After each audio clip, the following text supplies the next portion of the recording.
Nessas semanas em que estamos sem One Piece, todos estão falando sobre Gorosei, Nika e Mu, mas quando a obra atinge seu ápice, nós esquecemos de um personagem fundamental para o final dela, Shanks, o Ruivo. E nós trouxemos uma teoria que começa com a ideia de que Shanks e Tite inicialmente compartilhavam uma relação mais complexa do que simplesmente inimigos. Ambos os piratas possuíam objetivos ambiciosos após o fim dos piratas do Roger e havia uma possibilidade de uma aliança temporária entre eles. Shanks, conhecido por sua conexão com Roger e seu respeito pelos sonhos dos outros, poderia ter visto em Tite um aliado em busca de um objetivo semelhante, encontrar frutas do diabo poderosas. Shanks pode ter inicialmente buscado aliados improváveis como Tite na esperança de acelerar a busca pelo One Piece e o despertar da fruta. No entanto, as intenções de Tite se mostraram mais sinistras do que Shanks antecipara. Nesse vídeo vamos falar sobre uma teoria incrível sobre dois dos personagens mais importantes de One Piece e como eles podem estar envolvidos em um incidente ainda maior do que o de Egghead. Mas antes de mais nada, vocês estão no canal Super Novos, o canal favorito do Eiichiro Oda. Meu nome é Samuel e sejam bem-vindos a mais um vídeo. E dessa vez nós vamos fazer um vídeo sobre uma teoria muito interessante que nós encontramos no Reddit. Todos os links vão estar na descrição como sempre, e nós aqui adicionamos os nossos pontos e as nossas teorias para essa teoria ficar ainda melhor. Então se vocês gostam do nosso conteúdo, já deixem seu like aí embaixo e sem mais enrolação, vamos direto para essa teoria.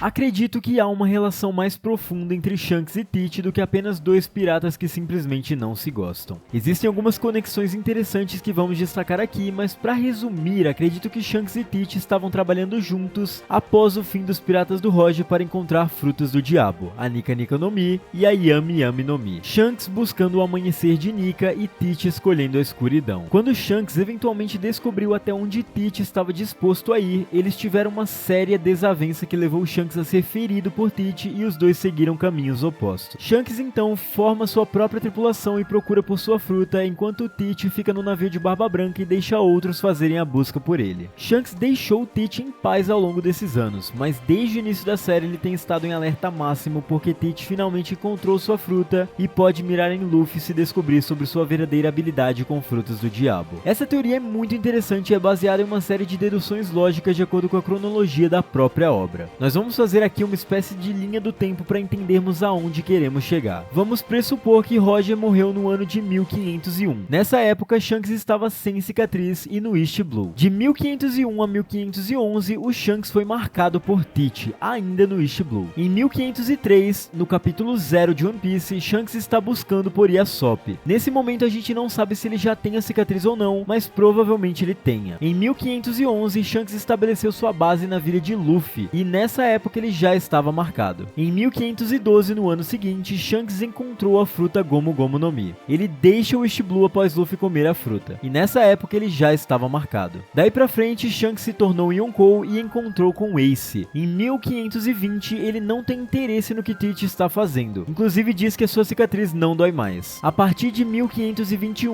o Tite encontra Yami Yami no Mi, e Shanks a partir daí começa ativamente a alertar as pessoas sobre Tite, e nesse ponto a cicatriz dele já está doendo. E finalmente, em 1524, o atual momento da obra, Shanks observa que Luffy despertou sua fruta e declara que finalmente é hora de ir atrás do One Piece. Há muito debate sobre as circunstâncias envolvendo Tite ferindo Shanks. As principais duas questões são como Tite fez isso e quando ele fez isso. O Oda manteve a verdade sobre essa luta bastante escondida, mas ele nos forneceu pistas suficientes para fazer um palpite razoável sobre o que tem acontecido. A primeira coisa importante a notar é que Shanks e Tite nem sempre se odiaram, e eles são mostrados como os tipos de personagem que estão abertos a formar aliança. Quando Shanks e Tite se encontram pela primeira vez na Ilha Sem Nome no capítulo 966, Shanks não parece ter problema com Tite. Na verdade, em comparação com pessoas como Bug, Shanks está muito intrigado com a incapacidade de Tite de dormir. Suspeito que o interesse de Shanks na condição de Tite possa ter desempenhado um papel em sua formação de uma aliança com ele mais tarde. Além disso, durante a maior parte da história, história, Shanks e Teach mostram-se os tipos de piratas que estão dispostos a formar alianças onde podem. Ambos tentaram recrutar um dos comandantes de divisão de Barba Branca, o Marco. Teach conseguiu convencer um ex-almirante a trabalhar com ele, e Shanks tem um bando de piratas desajustados que ele permite sob sua bandeira. Não é absurdo pensar que Shanks e Teach trabalhariam juntos se seus interesses se alinhassem. Com base apenas em suas personalidades, você poderia argumentar que Shanks e Teach se uniriam se tivessem a chance, mas também há evidências que indicam que eles tinham motivos específicos para se aliarem um ao outro. Primeiro motivo, eles têm algumas semelhanças ideológicas. Na cena do bar na Vila Fuchsia, nós vemos Shanks expressar uma filosofia de não reagir às provocações de pessoas sem sonhos ou ambições, quando ele se recusa a lutar contra os bandidos da montanha. Mais tarde, no bar em Jaya, vemos Luffy exibir esse mesmo valor e ser elogiado por Teach por fazê-lo. Isso não é uma posição amplamente mantida no mundo de One Piece. Os observadores do bar e até mesmo Nami não tinham ideia do porquê de Luffy não ter lutado de volta. Apenas Teach viu e entendeu as ações de Luffy. Isso sugere que Teach compartilha esse valor, ou pelo menos o entende o suficiente para respeitá-lo. Se tanto Shanks quanto Teach estiverem na mesma página sobre a importância dos sonhos, então eles têm a base mínima necessária para estar dispostos a trabalhar juntos. Segundo ponto, eles têm uma conexão compartilhada com God Valley e Shebeck. A natureza exata de suas conexões com God Valley e Shebeck ainda não foi totalmente revelada, mas ambos são órfãos que seriam motivados a investigar seus passados interconectados juntos. E por fim, ambos dedicaram grande parte de suas vidas para procurar uma fruta do diabo específica. E isso pode ser a maior conexão entre os dois. Nos é dito explicitamente que Teach passou anos na tripulação de Barba Branca na esperança de encontrar a fruta da escuridão, mas é fortemente sugerido que Shanks estava fazendo algo semelhante. Durante a execução de Roger em Logtown, Shanks disse a Bug que não estava indo atrás do One Piece porque ele ainda tinha algo a fazer. Ele prosseguiu ficando no East Blue apenas até encontrar a fruta do Nika. Então ele não declarou que estava pronto para ir atrás do One Piece de verdade até ver que Luffy despertou em seu cartaz de procurado. Está claro que partes importantes dos objetivos de longo prazo de Shanks estão centradas em marcos conectados à fruta do Nika. Faz sentido que esses dois piratas que estão procurando essas frutas do sol e da escuridão em algum momento trabalhassem juntos. Agora que estabelecemos que Shanks e Teach são os tipos de personagem para formar uma aliança e tinham motivos específicos para se aliarem um ao outro, a próxima pergunta é quando eles teriam a oportunidade de fazer isso. A resposta a essa pergunta também nos dará uma boa ideia de quando Shanks foi marcado por Teach. A aliança teria que acontecer em algum lugar entre a execução de Roger e Shanks receber a sua cicatriz. Não sabemos exatamente quando Shanks recebeu essa cicatriz de Teach, mas sabemos que isso aconteceu dentro dos 10 anos após a morte de Roger. Eu teorizo que isso aconteceu dentro de 2 anos após a morte do Rei dos Piratas, antes de Shanks começar os Piratas do Ruivo. Na execução de Roger, vemos o rosto de Shanks e ele não tem a cicatriz. Na próxima vez que vemos Shanks cronologicamente, são 2 anos após a morte de Roger, no capítulo 0, enquanto ele recruta Yasop. Nós não conseguimos ver o seu rosto, mas suspeito que nesse ponto ele já tinha sido marcado. Narrativamente, devemos ver Yasop como um dos primeiros companheiros de tripulação de Shanks, assim como Sop foi para Luffy. E supondo que Yasop seja um dos primeiros companheiros de tripulação de Shanks, há um período de 2 anos em que Shanks aparentemente estava sozinho, e não temos ideia do que ele estava fazendo. Sua luta teria que ser um confronto privado, porque até mesmo o capitão de Teach não sabia disso, e o melhor momento para Shanks ter um choque privado com Teach sem reforços seria antes de Shanks ter uma tripulação. A teoria de que Shanks foi marcado antes de formar sua tripulação também é apoiada pela bandeira dos Piratas do Ruivo. A bandeira de Shanks representa as 3 cicatrizes que ele recebeu de Teach. Se a bandeira de Shanks mostra cicatrizes, então podemos presumir que Shanks recebeu suas cicatrizes antes de estabelecer completamente sua tripulação de piratas. A bandeira de uma tripulação é sagrada e não é algo que um pirata mudaria normalmente. No arco de Drum, Luffy afirma que a bandeira pirata não é algo que você ergue por capricho. Já no arco de Dave Backfight, o Oda menciona repetidamente que uma bandeira é a alma da tripulação de pirata. Seria contra o código dos piratas mudar aleatoriamente sua bandeira apenas para comemorá-la uma luta. Portanto, para que a bandeira faça sentido, a cicatriz tem que preceder a formação da tripulação de Shanks, ou acontecer logo após a formação dessa tripulação. E aqui tem alguns detalhes adicionais que corroboram ainda mais essa teoria. Shanks parece saber mais sobre Teach do que qualquer outra pessoa. No início da história, todos veem Teach como ninguém. Ele não tem recompensa e nem reputação,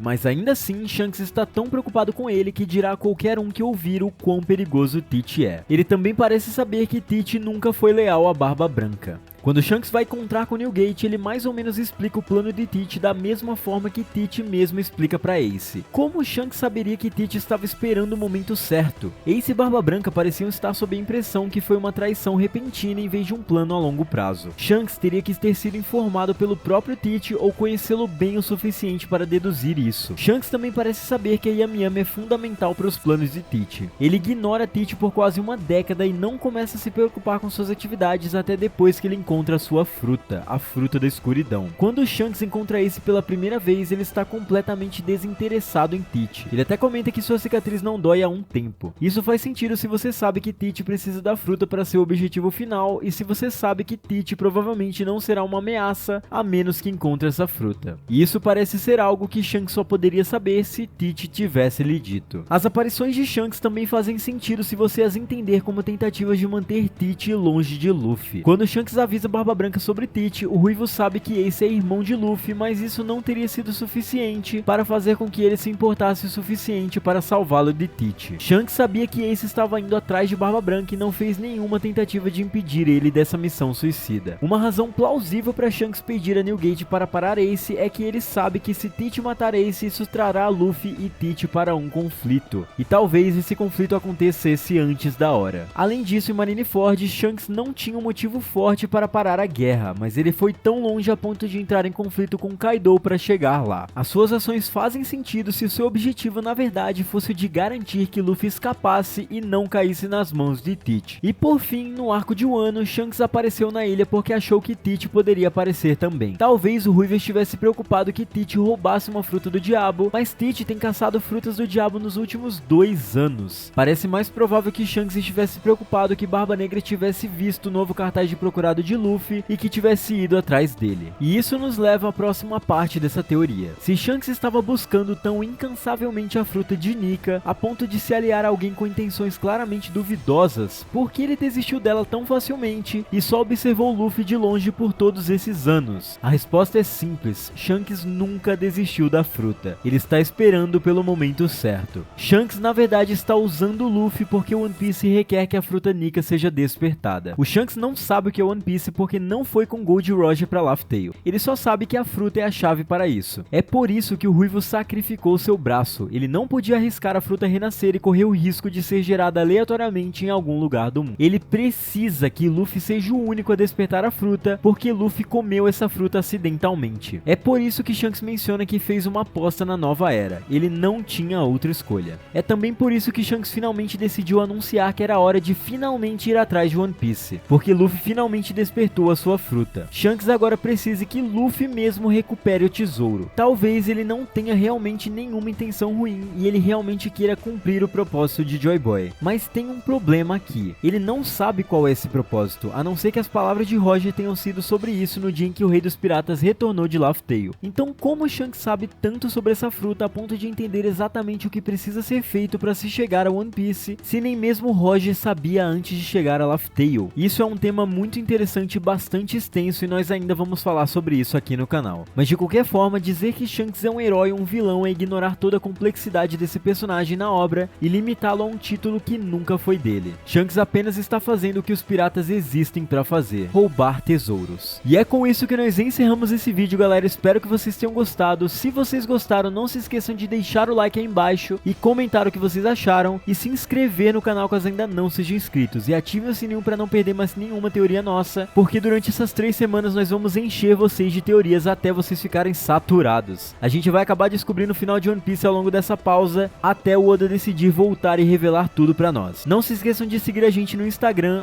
@canal Supernovas, para mandar suas perguntas. E é isso, galera. Valeu!